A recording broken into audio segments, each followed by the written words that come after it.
नमस्कार, मैं डॉक्टर राजेंद्र भूतड़ा आज आप लोगों से कार्यालय के उद्देश्य और महत्व के संबंध में चर्चा करने के लिए उपस्थित हुआ हूँ। यह विषय जिस पर हम चर्चा कर रहे हैं, ये मॉडर्न ऑफिस मैनेजमेंट के फर्स्ट सेमेस्टर के एक विषय ऑफिस प्रोसीजर एंड कॉरेस्पॉन्डेंस की पहली यूनिट जो ऑफिस से संबंधित है उसके अंतर्गत इसकी हम चर्चा करेंगे। इस विषय को पढ़ाने के लिए हमने कुछ आउटकम बनाए हैं। उनमें से हमारा पहला आउटकम है कि विद्यार्थी इस विषय को पढ़ के, इस यूनिट को पढ़ के कार्यालय के कार्यों की व्याख्या कर सकेगा। इसके दो लर्निंग आउटकम हमने बनाए हैं। एक, वो कार्यालय के आशय की व्याख्या कर सकेगा और कार्यालय के कार्यों की व्याख्या कर सकेगा। इन दोनों आउटकम के बारे में हम पिछले लेक्चर्स में चर्चा कर चुके हैं, पर जब कार्यालय के कार्यों की व्याख्या करने का संबंध आता है तो हमको कार्यालय के उद्देश्य और महत्व की जानकारी होना बहुत जरूरी है। जब भी हम कार्यालय के कार्य क्यों किए जाते हैं इसको समझ सकते हैं। तो हम हमारे आज की कार्यालय के उद्देश्य और महत्व की चर्चा प्रारंभ करने के पहले एक बार कार्यालय के आशय की चर्चा करेंगे। कार्यालय संस्था की एक इकाई है जो संस्था के लिपिकीय, प्रबंधकीय एवं प्रशासनिक कार्य करती है। इस संबंध में विस्तार से चर्चा हम पिछले लेक्चर में कर चुके हैं। इस इकाई में संस्था से संबंधित लिपिकीय कार्य किए जाते हैं। कार्यालय से ही संस्था के कार्यों का नियोजन, संगठन, समन्वय, अभिप्रेरण एवं नियंत्रण किया जाता है। नियोजन मतलब प्लानिंग, संगठन मतलब ऑर्गेनाइजेशन, समन्वय यानी कोऑर्डिनेशन, अभिप्रेरण यानी मोटिवेशन और नियंत्रण मतलब कंट्रोल। ये सब कार्यालय से ही होता है। कार्यालय संस्था एवं संस्था के अन्य हितग्राहियों के मध्य संपर्क सूत्र का कार्य भी करता है। कार्यालय संस्था के पत्र व्यवहार एवं अन्य दस्तावेज तथा अभिलेखों का संधारण करता है तथा आवश्यकता होने पर प्रस्तुत करता है।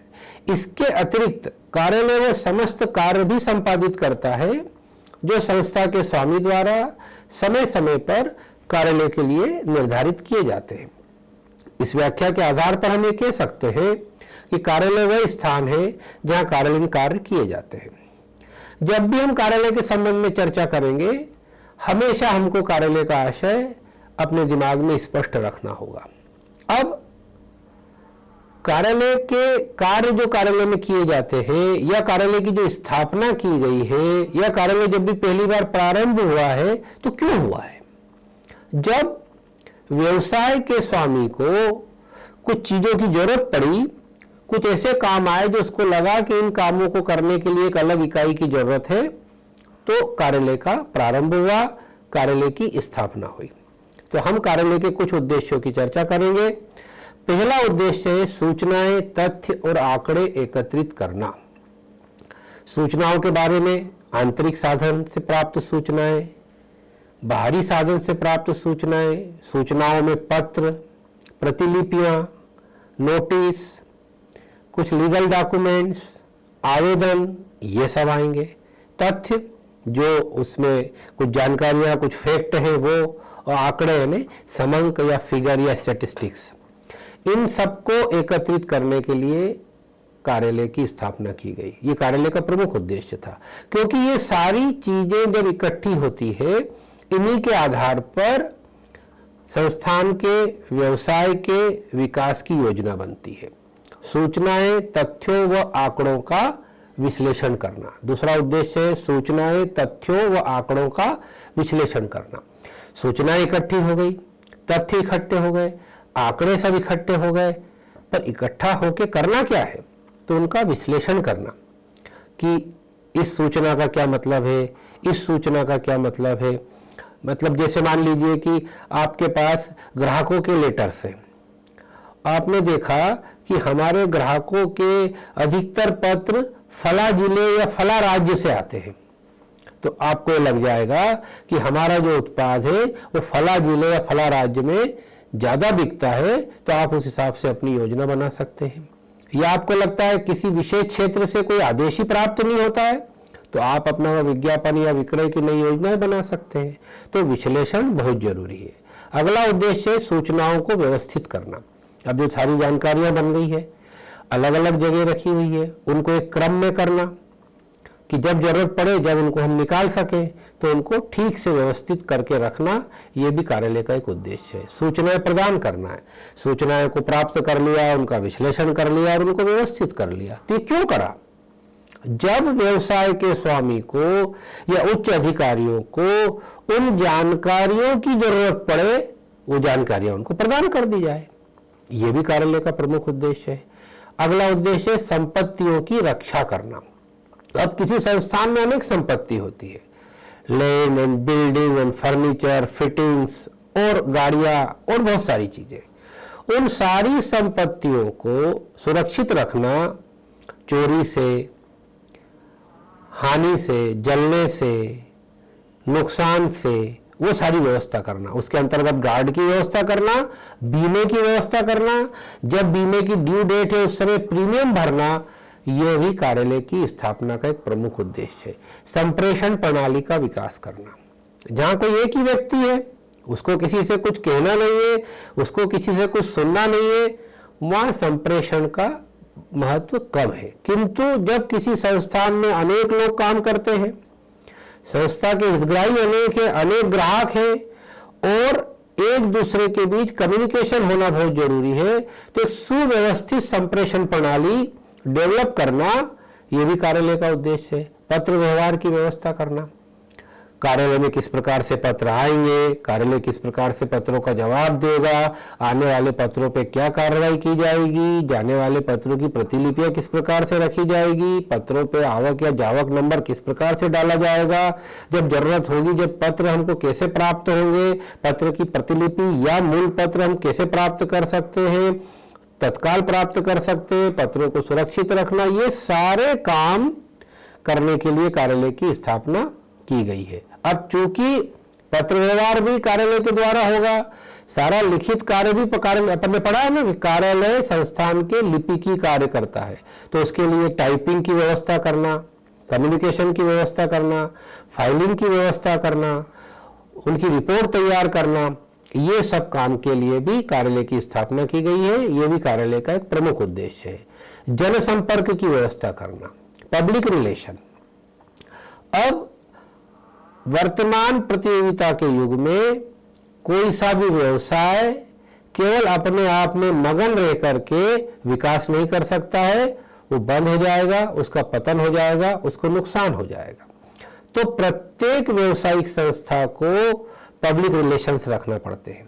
पब्लिक रिलेशंस मतलब जितने संस्था के हितग्राही है प्रत्यक्ष रूप से, उनसे तो रखना ही है, बाकी आम पब्लिक में भी संस्था की छवि अच्छी बनी रहे, ताकि जब कभी शेयर के माध्यम से या अन्य माध्यमों से फंड इकट्ठे करना हो या ग्राहक की संख्या बढ़ाना हो, तो जो आपका जनसंपर्क है वो आपकी मदद करे और उसके आप अपने व्यवसाय का विकास कर सके। यह भी कार्यालय का एक प्रमुख उद्देश्य है। कार्य व्यवस्था तथा कार्य प्रणाली, office system and office routine, किस प्रकार से ऑफिस में काम होगा, कौन कौन से मुख्य काम करने के नियंत्रण बिंदु रहेंगे, रोज दैनिक काम कैसे होगा, कार्यालय में कोई पत्र आया है या कोई व्यक्ति आया है या कार्यालय को कोई कार्य करना है, उसकी स्टेप्स क्या होगी, उसमें समय कितना लगेगा, साधन कितना लगेगा, कर्मचारी कितने लगेंगे, ये सारी तैयारी करना, सारी प्लानिंग करना, पहले से ही सब लिखित व्यवस्था करना, ऐसा तैयारी करने का काम भी कार्यालय का है। ये भी कार्यालय का एक प्रमुख उद्देश्य है। कार्यालय साजो सामान, मशीनों, उपकरणों की व्यवस्था करना। अब जब कार्यालय में काम होता है तो जैसे जैसे व्यवसाय का विकास होता है, जैसे जैसे कार्यालय का आकार बढ़ता है, तो कार्यालय को साज सामान, मशीन, उपकरण आदि की भी व्यवस्था करना पड़ती है। तो उन सब की उचित व्यवस्था करना, उनका रखरखाव करना, वो हमेशा उपयोगी बनी रहे, उनका मेंटेनेंस होता रहे, ये सब काम करने का काम भी कार्यालय का होता है। ये भी कार्यालय की स्थापना का एक प्रमुख उद्देश्य है। स्टेशनरी व फार्म की व्यवस्था करना। अब कार्यालय में काम लिपिक ही होता है, लिखित काम होता है। लिखित काम में स्टेशनरी एक जरूरी आइटम है।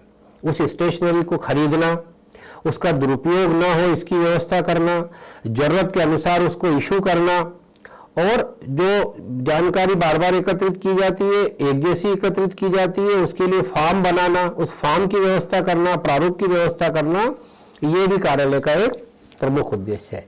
कर्मचारियों के चयन, प्रशिक्षण में पारिश्रमिक की व्यवस्था करना। संस्थान के लिए कर्मचारियों की जरूरत होती है, तो श्रेष्ठ कर्मचारियों का चयन कैसे कर सके इसकी प्रणाली तय करना, और उनको फिर ट्रेनिंग देना, प्रशिक्षण देना, और उनको क्या मानदेय, वेतन, पारिश्रमिक, मजदूरी दी जाएगी, ये सारा निर्णय करना, और ये सब काम सुगमता से हो जाए ऐसी व्यवस्था करना, ये भी कार्यालय के स्थापना का एक प्रमुख उद्देश्य है। और कार्यालयीन कार्यों का नियोजन, संगठन, समन्वय, निर्देशन व नियंत्रण करना, जो संस्थान के काम है उन सब संस्थान के सारे कामों के लिए नियोजन, संगठन, समन्वय, निर्देशन और नियंत्रण करना, ये भी कार्यालय का प्रमुख उद्देश्य है। अब एक बार हम फिर से कार्यालय के उद्देश्यों को दोहराएंगे जिसकी अभी हमने चर्चा की है।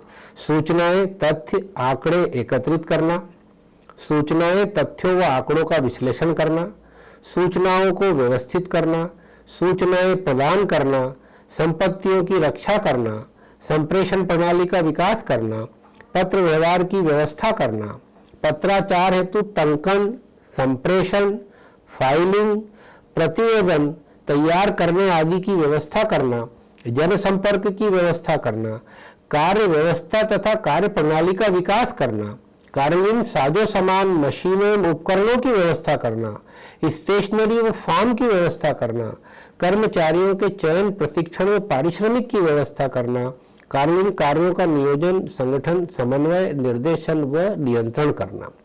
अब मन में प्रश्न आता है कि जब हमारा जो आउटकम है वो है कार्यालय के कार्यों की व्याख्या, तो कार्यालय के उद्देश्य हम क्यों पढ़ रहे हैं? हम कार्यालय के उद्देश्य इसलिए पढ़ रहे हैं कि केवल कार्यालय के कार्यों की सूची ही नहीं बनाना है, वो कार्य क्यों किए जाते हैं, कार्यालय की स्थापना क्यों की गई है, जब ये हमारे को स्पष्ट रहता है तो हम कार्यालय के कार्यों की व्याख्या भी उचित तरीके से, व्यवस्थित तरीके से कर सकते हैं। अब कार्यालयीन कार्यों की व्याख्या क्यों करना? तो यदि आप इस कोर्स को पढ़ने के बाद नौकरी करेंगे या व्यवसाय करेंगे तो आपको कार्यालय की जरूरत पड़ेगी, कार्यालय से काम पड़ेगा। या तो आप कार्यालय के कर्मचारी रहेंगे या कार्यालय के मालिक रहेंगे। दोनों ही परिस्थिति में आपको कार्यालय के कार्यों और उद्देश्यों की जानकारी होना चाहिए। कार्यालय के कार्य और कार्यालय के उद्देश्य के बाद हम कार्यालय के महत्व की चर्चा करेंगे। यद्यपि कार्यालय का आशय, कार्यालय के कार्य और कार्यालय के उद्देश्य की चर्चा करते करते अब हमको कार्यालय का महत्व समझ में आ गया होगा।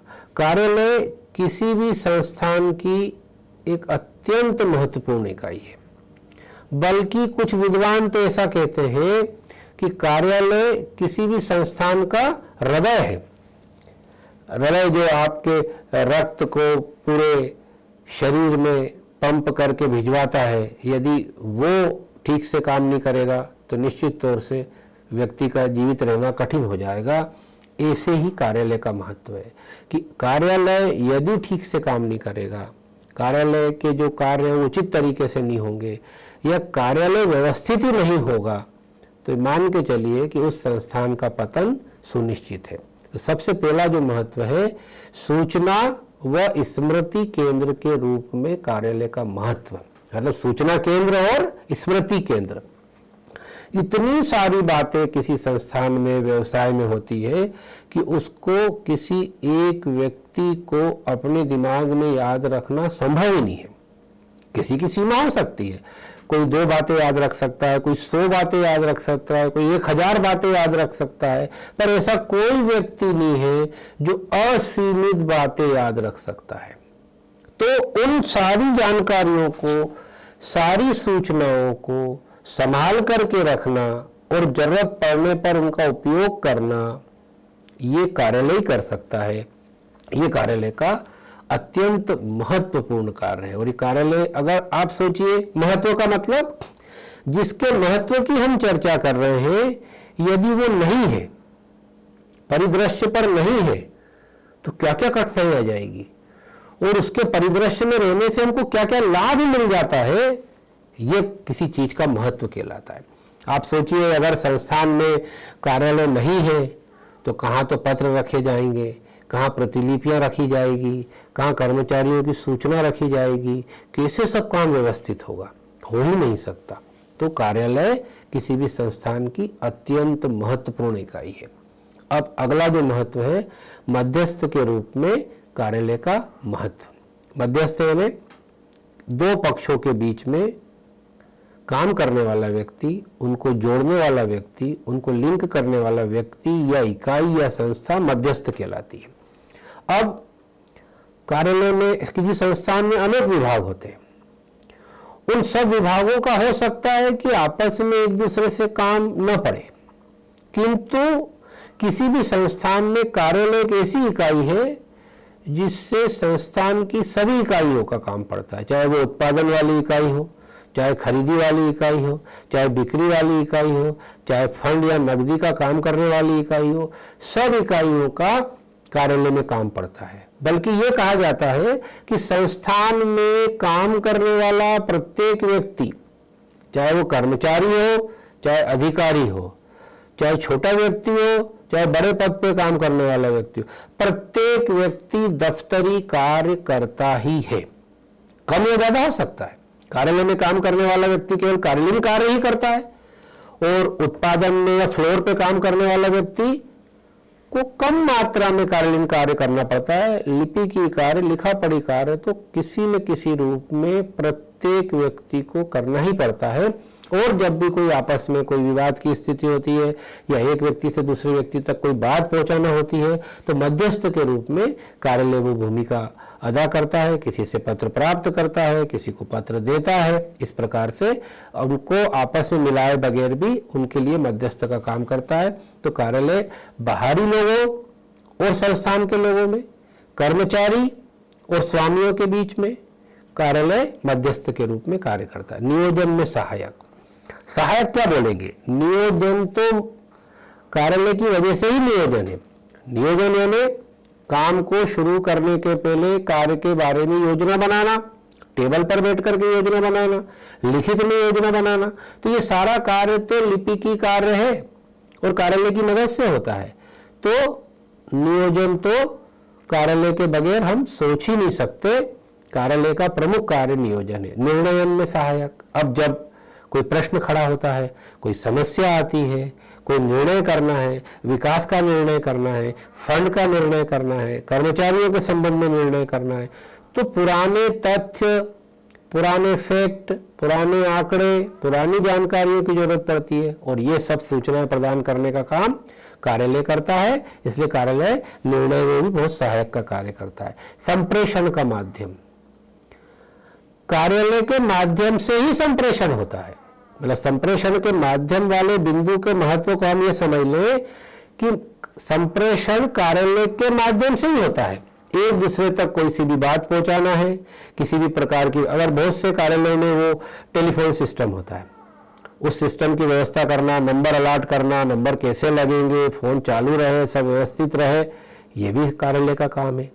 ये कार्यालय का बहुत ही महत्वपूर्ण काम है। इसके अलावा लिखित संप्रेषण, एक दूसरे को भेजना, संप्रेषण का किस प्रकार से स्वरूप होगा, वो किस प्रकार से काम करेगा, कम्युनिकेशन कैसे होगा, उन माध्यमों की व्यवस्था करना, ये भी कार्यालय का महत्व सिद्ध करता है। समन्वयक के रूप में कार्यालय का महत्व, अभी जैसा हमने बात करी, मध्यस्थ है, संप्रेषण है, ये जब एक से ज्यादा लोग काम करते हैं तो कोऑर्डिनेशन जरूरी है। हर एक की अपनी अपनी समस्याएं होती है, हर एक के अपने अपने रिक्वायरमेंट होते हैं। हर व्यक्ति को अपनी समस्या दूसरों से बड़ी लगती है, हर व्यक्ति को अपने को जरूरत होने वाली सामग्री दूसरों से ज्यादा जरूरी लगती है। तो संस्थान के मुख्य उद्देश्य को ध्यान में रख करके लोगों की जरूरतों को पूरा करना, लोगों की शिकायतों का निवारण करवाना, आपस में लोगों को मिलाना कि सारे लोग मिलकर के कार्यालय संस्थान का जो मुख्य लक्ष्य है उस दिशा में आगे बढ़ सके, तो ये कोऑर्डिनेशन करने का काम भी कार्यालय द्वारा किया जाता है। नियंत्रण केंद्र के रूप में, अब जो कार्यालय में कार्यप्रणाली तय हो गई, संस्थान के जो उद्देश्य तय हो गए, जो विजन है, जो मिशन है, उस दिशा में सब लोग काम करें, किसी का काम अलग दिशा में न चला जाए या कोई काम ही न करता हो, उन सारे लोगों को निरंतर काम में लगाए रखना और अपने संस्थान के प्रत्येक कर्मचारी, अधिकारी, सबकी जो 100% क्षमताएं हैं, उन सारी क्षमताओं को संस्थान के हित में उपयोग हो, इस बात का ध्यान रखना। और यदि कोई ऐसा नहीं करता है तो उसको नियंत्रण करना, चाहे नियंत्रण करने के लिए उसको दंडित करना पड़े या प्रेरित करना पड़े या पुरस्कृत करना पड़े, ये कार्यालय का बहुत ही महत्वपूर्ण कार्य है और कार्यालय का इससे हमको महत्व सिद्ध होता है। अब कार्यालय प्रबंधकों के कान, आंख, मुंह, मस्तिष्क के रूप में संस्थान के स्वामियों को किसी प्रकार की जानकारी कहाँ से मिलती है? कार्यालय से मिलती है। कार्यालय लोगों से फीडबैक प्राप्त करता है, कार्यालय लोगों की जानकारियां प्राप्त करता है, तो कार्यालय ही उनको देखता है, उनको प्राप्त करता है। और संस्थान के स्वामियों की तरफ से यदि किसी को कोई सूचित करना है, बोलना है, तो वो भी लिखित रूप में कार्यालय के माध्यम से ही जारी होता है। और मस्तिष्क, जब चूंकि स्मृति केंद्र है, मस्तिष्क है, जैसे घड़ी में जैसे मुख्य स्प्रिंग होती है, वैसा कार्यालय है। जैसे मनुष्य के शरीर में हृदय है या दिमाग है, वैसा कार्यालय है। तो कार्यालय कान, आंख, मुंह, मस्तिष्क सब रूप में एक महत्वपूर्ण इकाई है। सरकारी प्रशासन के कार्यालय का महत्व, सरकार तो कार्यालय ही है, सरकार कोई व्यक्ति तो होता नहीं है, सरकार पत्र होता है, तो पत्र कार्यालय से ही जारी होता है। तो सरकार देखा जाए तो कार्यालय ही सरकार है। सरकार को व्यक्ति के रूप में कोई सरकार का कितना ही बड़ा अधिकारी या कितना ही बड़ा व्यक्ति आकर के मौखिक किसी को निर्देश देगा तो उसका कोई महत्व नहीं है, पर यदि जब वो आदेश के रूप में जारी होगा तो उसका बड़ा महत्व है। तो सरकारी संस्थानों में तो कार्यालय का महत्वपूर्ण स्थान है, बल्कि ये कहें कार्यालय ही सरकार है। वैधानिक आवश्यकताओं की पूर्ति हेतु कार्यालय का महत्व, व्यवसाय करने वाले व्यक्ति को, किसी संस्थान को चलाने वाले व्यक्ति को अनेक वैधानिक आवश्यकताओं की पूर्ति करना होती है और उसके लिए बहुत सारी चीज़ें लिखित में जानकारियां देना, प्राप्त करना, प्रस्तुत करना, फाइलें बनाना, ये सब काम भी कार्यालय करता है।